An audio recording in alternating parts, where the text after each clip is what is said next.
প্রিয় দর্শক, আসসালামু আলাইকুম ওয়া রাহমাতুল্লাহি ওয়া বারাকাতুহু। সবাই কেমন আছেন? আশা করি সবাই ভালো আছেন। আমিও ভালো আছি আলহামদুলিল্লাহ। আপনারা দেখতেছেন আজকের ভিউ ইউটিউব চ্যানেল এবং ফেসবুক পেজ। আপনাদের সাথে রয়েছি আমি কামরুল হাসান চৌধুরী। 10 জানুয়ারি 2026 তারিখে রাজধানীর বনশ্রীতে রেডিয়ান স্কুল অ্যান্ড কলেজের 10ম শ্রেণীর ছাত্রী ফাতেমা আক্তার নীলি যখন নিজের বাসায় একা ছিলেন, তখন কেউ ভাবেনি এক ভবিষ্যৎ পরিণতি তার জন্য অপেক্ষা করছে। সামান্য এক অনৈতিক প্রস্তাবে রাজি না হওয়ায় কতটা নৃশংস হতে পারে একজন পরিচিত মানুষ। মাত্র 20 মিনিটের মধ্যে একটি প্রাণ নিয়ে কিভাবে পালিয়ে গেল ঘাতক। র্যাবের হাতে ঘাতক মিলনের গ্রেফতারের পর বেরিয়ে এলো সেই সব লোমহর্ষ তথ্য। ঘটনার সময় নীলির বাবা মা এবং ভাই জমি সংক্রান্ত কাজে ঢাকার বাইরে ছিলেন। বাসায় ছিল শুধু নীলি ও তার বড় বোন শুভা। ঘটনার দিন দুপুরে হোটেলের কর্মচারী মিলন মল্লিক খাবার আনতে নীলিদের বাসায় যায়। সিসিটিভি ফুটেজে দেখা যায় দুপুর 1টা 41 মিনিটে বড় বোন শোভার সাথে মিলন বাসা থেকে বের হয়ে যায়, কিন্তু সেটি ছিল তার আসল পরিকল্পনার মাত্র শুরু। বড় বোন শোভা যখন জিমের উদ্দেশ্যে চলে যায়, দুপুর 2টা 25 মিনিটে ঘাতক মিলন আবারও বাসায় ফেরে। র্যাবের তথ্য মতে মিলন আগে থেকেই নীলিকে উত্তপ্ত করত এবং অনৈতিক প্রস্তাব দিত। দস্তক আগে থেকেই চলে আসছিল এবং একবার নয় বারবার আসতেছিল, কিন্তু নীলি সেটা ভাবতে পারেনি এত দূর গড়াবে, এবং তার বাবা মা এবং বড় বোন এই বিষয়ে তেমন একটা লক্ষ্য করেনি। আর সেজন্যই শেষ পর্যন্ত নীলিকে প্রাণ হারাতে হলো। ওই দিন আবারও নীলি তার প্রস্তাব প্রত্যাখ্যান করে এবং তাকে গালিগালাজ করে। এতেই ক্ষিপ্ত হয়ে উঠে মাদকাসক্ত মিলন। আগে থেকেই সাথে থাকা নাইলনের দড়ি দিয়ে নীলিকে শ্বাসরুদ্ধ করার চেষ্টা করে মিলন। নীলি চিৎকার করা শুরু করলে ধরা পড়ার ভয়ে রান্নাঘর থেকে বটি এনে তাকে নির্মমভাবে গলা কেটে হত্যা করে ঘাতক মিলন। হত্যাকাণ্ডের পর আলমারি থেকে কিছু নগদ টাকা নিয়ে মিলন পালিয়ে বাগেরহাটে তার এক আত্মীয়র বাড়িতে আত্মগোপন করে, কিন্তু শেষ রক্ষা হয়নি। র্যাব 3 এবং র্যাব 6 এর যৌথ অভিযানে বাগেরহাট থেকে ঘাতক মিলন মল্লিককে গ্রেফতার করা হয়। প্রাথমিক জিজ্ঞাসাবাদে সে তার অপরাধ স্বীকার করেছে। তদন্তে জানা গেছে মিলন কোনো মোবাইল ফোন ব্যবহার করত না এবং সে নিয়মিত ইয়াবা এবং গাঁজায় আসক্ত ছিল। এক পর্যায়ে ধস্তাধস্তির এক পর্যায়ে তাকে পিছন থেকে লাইলনের দড়ি দিয়ে তার গলায় শ্বাসরোধ করে তাকে হত্যা করার চেষ্টা করেন। পরবর্তীতে ভিকটিমের চিৎকার চেঁচামেচির লোক সমাগম হওয়ার ভয়ে রান্নাঘরে থাকা বটি দিয়ে আসামি ভিকটিম গলা কেটে হত্যা করেন। আপনারা অবগত আছেন যে গত 10 জানুয়ারি 2026 তারিখে রাজধানীর বনশ্রীতে রেডিয়ান স্কুল অ্যান্ড কলেজের 10ম শ্রেণীর শিক্ষার্থী ফাতেমা আক্তার নীলিকে নিজ বাসায় অজ্ঞাত দুর্বৃত্ত কর্তৃক গলা কেটে নির্মমভাবে হত্যার ঘটনা ঘটে, যা সারা দেশে ব্যাপক চাঞ্চল্যের সৃষ্টি করে। ঘটনার রহস্য উদ্ঘাটন ও হত্যাকাণ্ডের সাথে জড়িতদের গ্রেফতারের জন্য র্যাব তাৎক্ষণিকভাবে গোয়েন্দা তৎপরতা শুরু করে। সিসিটিভি ফুটেজ বিশ্লেষণ করে আমরা যেটা দেখতে পাই যে হোটেল কর্মচারী মোহাম্মদ মিলন মল্লিক ঘটনার দিন 1336 ঘটিকায় ভিকটিমের বাসায় প্রবেশ করেন এবং খাবার নিয়ে 1341 ঘটিকায় ভিকটিমের বোন শোভার সাথে একত্রেই বাসা হতে বের হয়ে যান। পরবর্তীতে ভিকটিমের বোন মোসাম্মদ শোভা তিনি পার্শ্ববর্তী একটি জিমে 1342 ঘটিকা হতে 1545 ঘটিকা পর্যন্ত উক্ত জিমে অবস্থান করেন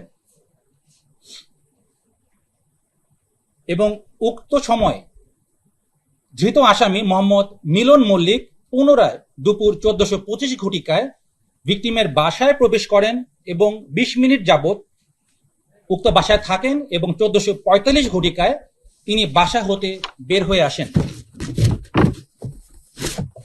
গোয়েন্দা সূত্র মারফত এবং তথ্য প্রযুক্তির সহায়তায় র্যাব সন্দিগ্ধ পলাতক আসামি মোহাম্মদ মিলন মল্লিককে বাগেরহাট এলাকায় নিশ্চিত করেন। পরবর্তীতে র্যাব 3 এবং র্যাব 6 এর যৌথ আভিযানিক দল কর্তৃক বাগেরহাট জেলার সদর থানাধীন সিংগা এলাকায় অভিযান পরিচালনা করে হোটেল কর্মচারী মিলন মল্লিককে গ্রেফতার করা হয়। প্রাথমিক জিজ্ঞাসাবাদে গ্রেফতারকৃত আসামি মোহাম্মদ মিলন মল্লিক জানায় তিনি ভিকটিমের পিতা হোটেল কর্মচারী হিসেবে তার বিভিন্ন সময় হোটেলের কাজে ভিকটিমের বাসায় আসা যাওয়া করতেন।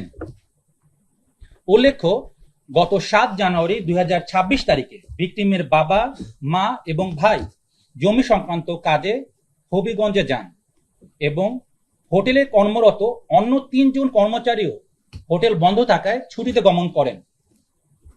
ছুটিতে না যাওয়া হোটেলের একমাত্র কর্মচারী হিসেবে মালিকের অবর্তমানে মিলন মালিকের বাসা হতে 2 বেলার খাবার আনা নেওয়া করতেন। এখানে উল্লেখ্য, বেশ কিছুদিন ধরেই মিলন ভিকটিমকে অনৈতিক প্রস্তাব দিয়ে আসছিলেন। ঘটনার পূর্ব রাতে আসামি ভিকটিমের বাসায় যখন তিনি খাবার আনতে যান, তখন পুনরায় ভিকটিমকে অনৈতিক প্রস্তাব প্রদান করেন। ভিকটিম আসামির প্রস্তাবে রাজি না হয়ে তাকে গালিগালাজ করেন এবং আসামি ভিকটিমের রূঢ় আচরণে ক্ষিপ্ত হয়ে পরদিন তার বিরুদ্ধে একটা প্রতিশোধের সিদ্ধান্ত গ্রহণ করেন। ঘটনার দিন ভিকটিমের বড় বোন যখন জিমের উদ্দেশ্যে বের হয়ে যান, আসামির পূর্ব পরিকল্পনা অনুযায়ী পূর্ব থেকে সংগৃহীত নাইলনের দড়ি সহ ভিকটিমের বাসায় পুনরায় যান। প্রথমবার উনি খাবার আনার জন্য যান এবং তার বোনের সাথেই বের হয়ে আসেন, বড় বোনের সাথে বের হয়ে আসেন সবার সাথে, এবং পরবর্তীতে পুনরায় তিনি তার বাসায় যান এবং অনৈতিক প্রস্তাবের ব্যাপারে আবার তাকে জানান। আসামির অনৈতিক প্রস্তাবে রাজি না হওয়ায় ভিকটিমকে এক পর্যায়ে ধস্তাধস্তির এক পর্যায়ে তাকে পিছন থেকে লাইলনের দড়ি দিয়ে তার গলায় শ্বাসরোধ করে তাকে হত্যা করার চেষ্টা করেন। পরবর্তীতে ভিকটিমের চিৎকার চেঁচামেচির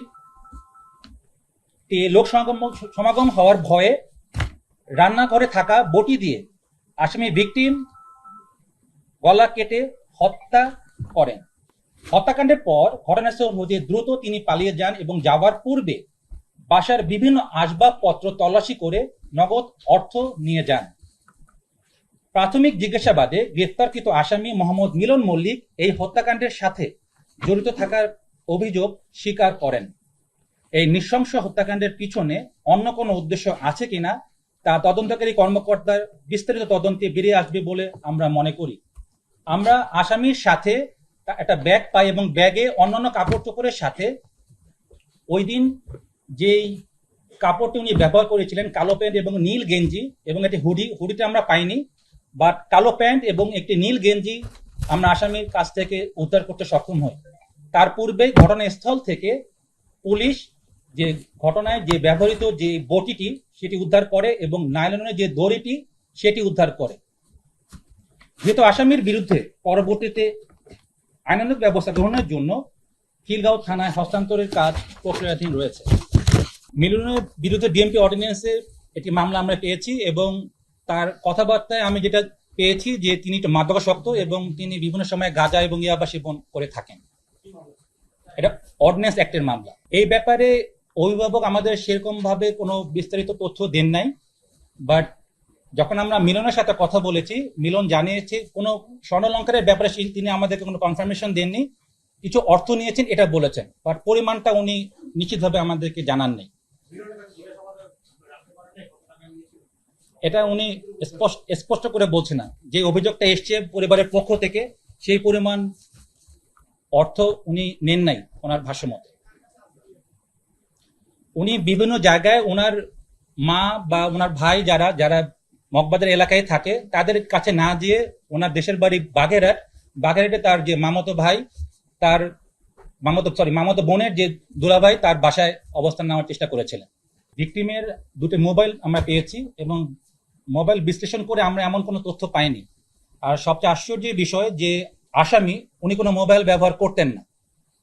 বিভিন্ন সময় দেখা গিয়েছে যে বিভিন্ন মানুষের কাছে পার্শ্ববর্তী যারা বিভিন্ন ওনার কর্মচারী রয়েছেন তাদের মোবাইলটা দিয়ে উনি প্রয়োজনীয় কাজ সেরে আবার উনি নর্মাল থাকতেন।